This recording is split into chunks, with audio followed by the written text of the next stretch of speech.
Нощта пак ме намира зам. Дим завия над стария квартал.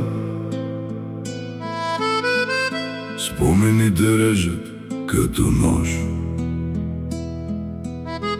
а душата ми е стар вокзал. По празните улици вървя без следа. Лампите мълчат, както мълчи и света. Братята далече, всеки гони съдба, а в чашата ми плуват години тъга. Помня как мечтаехме под стария блок, че един ден ще сме над всички високо. Но времето е вълк и не прощава никой. Взима всичко скъпо и си тръгва тихо.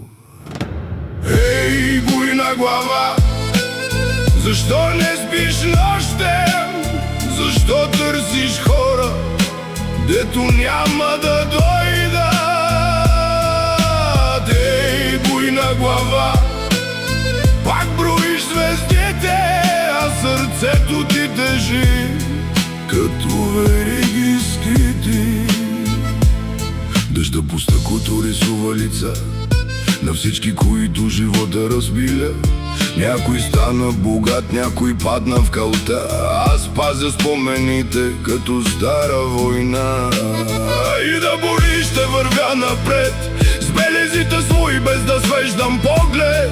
Щото мъжът не е този без рани, а този, който носи товара и остане. Луда глава, защо тежиш така? Защо всяка нощ отваряш старата врата?